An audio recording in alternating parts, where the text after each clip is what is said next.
Salut les épicurieuses et les épicurieux, j'espère que vous avez la patate parce qu'aujourd'hui ce sont elles qui passent à la casserole. On va parler frites, qui les a inventées? Les Français? Les Belges? J'ai la réponse.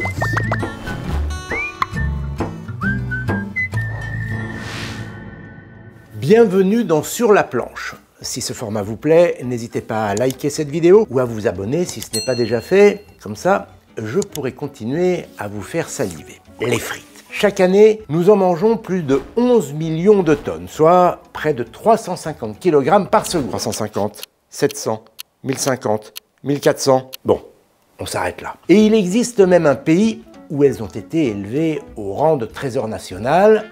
Vous avez deviné, ici, la Belgique. Pour nos voisins, cela ne fait aucun doute, les frites viennent de Belgique. Elles auraient été inventées au XVIIe siècle, dans la ville de Namur, à 70 km au sud de Bruxelles. À cette époque, les Namurois se nourrissent essentiellement de petits poissons qu'ils pêchent dans la Meuse, avant de les faire frire. Mais au cours d'un hiver particulièrement rude, la Meuse gèle.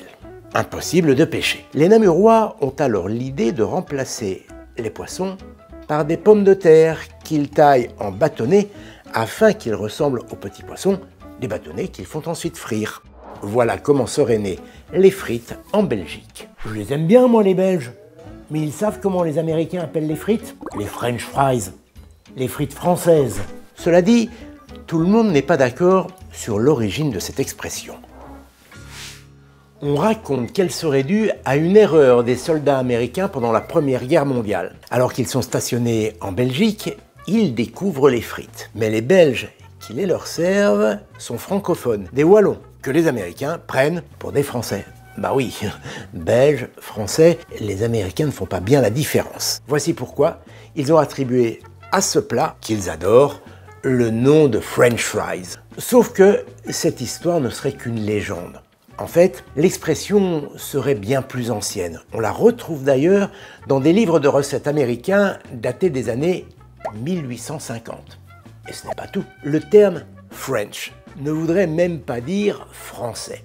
Il se trouve qu'en anglais, to French est un verbe qui n'est plus utilisé. Il vient de l'irlandais, du vieil irlandais. Et il veut dire émincer.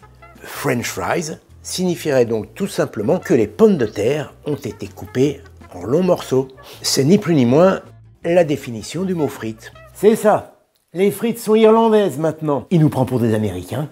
Du coup, ça complique un peu les choses. La question n'est pas de savoir si les frites sont belges ou françaises, mais si elles sont belges, françaises, irlandaises ou américaines. Les historiens ont tranché. La frite aurait été inventée à la toute fin du XVIIIe siècle ou au début du XIXe à Paris, et plus précisément sur les bords de la Seine. Je le savais! À cette époque, des vendeuses de beignets sont installées sur le Pont Neuf. Ce sont elles qui ont l'idée de tremper des pommes de terre découpées en rondelles dans une friture de Saindoux. Elles les vendent dans le quartier où sont installés plusieurs théâtres. Et comme le théâtre, ça creuse, eh bien, après la représentation, les spectateurs viennent déguster ces savoureuses pommes de terre frites que l'on surnomme les pommes du Pont Neuf. Dans les années 1820-1830, elles deviennent très populaires. On dit même que Charles Baudelaire et Victor Hugo en raffolent. Victor Hugo se promenant sur les quais de la Seine en mangeant des frites, j'aurais bien aimé voir ça. Mais les rondelles posent des problèmes. Au moment de la cuisson, elles se collent les unes aux autres. Du coup, on décide de les découper en bâtonnets. Ça, c'est la bonne taille et c'est comme ça que je les aime. La frite prend sa forme définitive et au milieu du 19e siècle, elle rentre dans les livres de cuisine. Bon, vous voyez où je veux en venir. Les frites ont donc bien été inventées en France. Ça, c'est dit. Mais ce sont les Belges qui vont les populariser grâce à un Allemand. Grâce à un Allemand maintenant? Manquait plus que ça. En 1844, Jean-Frédéric Krieger, un forain originaire de Bavière, ouvre la première baraque à frites en Belgique, baptisée Fritz. Elle propose des pommes de terre frites à la parisienne.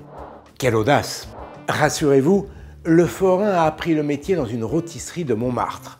La friture, il connaît. Krieger, alias le roi de la frite, sillonne les foires de Belgique où il rencontre un immense succès. Grâce à lui, en seulement quelques années, les frites deviennent un classique de la cuisine belge. Aujourd'hui, on estime à 5000 le nombre de friteries chez nos voisins. Le produit est tellement associé à la Belgique que chaque année, le 1er août, on y célèbre la journée internationale de la frite belge. Des frites, des frites, des frites, des frites. Moi, c'est la frite française que je célèbre. On l'a compris, Belges et Français ont apporté chacun à leur manière leur pierre à l'édifice. Mais qui des deux détient la meilleure recette? Là aussi, la bataille fait rage. Chez nous, pour les frites, on est plutôt du genre vite fait bien fait. Une seule cuisson dans de l'huile végétale. Alors que nos voisins en Belgique, eux, pratiquent la double cuisson. On ne s'embête pas trop non plus sur le choix des pommes de terre. On utilise de nombreuses variétés pourvu qu'elles soient assez farineuses. Grâce à la forte quantité d'amidon qu'elles contiennent, les pommes de terre farineuses se prêtent très bien à la friture.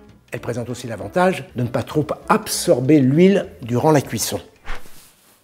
Je confirme. Mais vu de Belgique, la méthode française est considérée comme un sacrilège. Là-bas, on ne plaisante pas non plus sur la matière première. Pour les Belges, une seule et unique pomme de terre est digne de finir en frite, la binge. Cette pomme de terre, originaire des Pays-Bas, est assez farineuse, juste ce qu'il faut. Une fois qu'elles sont bien nettoyées et correctement épluchées, il faut les trancher. Mais là aussi, attention, les Belges sont intransigeants. Pas question de les couper sous forme d'allumettes. Les frites seraient beaucoup trop grasses. Plus elles sont fines, plus elles absorbent l'huile de cuisson. Une frite belge, c'est 1 cm de large, pas plus, mais pas moins. Les puristes réalisent la découpe au couteau, comme ceci. Mais il n'est pas interdit d'utiliser un coupe-frites, ça tombe bien, j'en ai un. 1 cm, c'est parfait. Une fois réduites en bâtonnets, il faut les laisser reposer pendant 20 minutes. Ensuite, on peut passer à la première cuisson. Comme je vous le disais, en Belgique, la cuisson a lieu en 2 temps. Pour la pré-cuisson, on trempe les frites dans de la graisse de bœuf, chauffée à environ 160 degrés.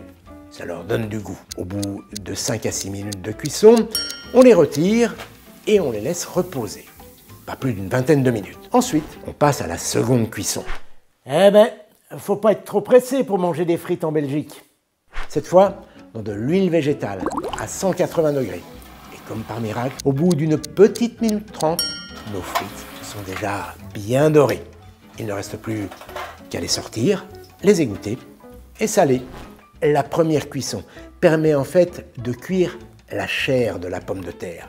La seconde permet de frire. Voilà pourquoi les frites belges sont à la fois fondantes et croustillantes, à la fois cuites à cœur et parfaitement saisies. Contrairement à une idée reçue, les Belges ne sont pas les plus gros mangeurs de frites en Europe. Ils n'arrivent qu'en 3e position, derrière les Français et surtout les Britanniques. Ils les consomment très souvent avec du poisson, c'est le célèbre fish and chips. J'adore ça. Quant au record du monde du plus gros mangeur de frites, il n'est pas belge, mais français. Il est originaire des Hauts-de-France, il a ingurgité 900 grammes de frites en moins de 6 minutes, c'est l'équivalent de 8 portions. Alors vu comme ça ne paraît pas énorme, mais je ne vous conseille pas d'essayer. Depuis 2015, nous détenons également le record du plus gros cornet de frites, 6 tonnes 2. C'est le poids de 5 petites voitures, 5 citadines. Et à votre avis, à qui a-t-on ravi le titre? À la Belgique, évidemment. Si vous avez beaucoup d'argent à dépenser, sachez qu'un restaurant new-yorkais a établi le record de la portion de frites la plus chère au monde. Elle est vendue 200 $. Elles sont cuisinées avec du champagne, de la truffe et la sauce qui les accompagne contient un peu d'or en poudre. Personnellement, je me contenterai des miennes. Je récapitule. Ce sont donc les Français qui ont inventé la frite à Paris. Mais c'est bien la frite belge qui fait figure de référence gastronomique. On peut donc siffler la fin de cette vidéo sur la planche, sur un match nul. Merci beaucoup d'avoir regardé cette vidéo jusqu'au bout. C'est le meilleur soutien que vous pouvez apporter à la chaîne. Je vous dis à très bientôt. J'ai encore plein d'histoires gourmandes à vous raconter.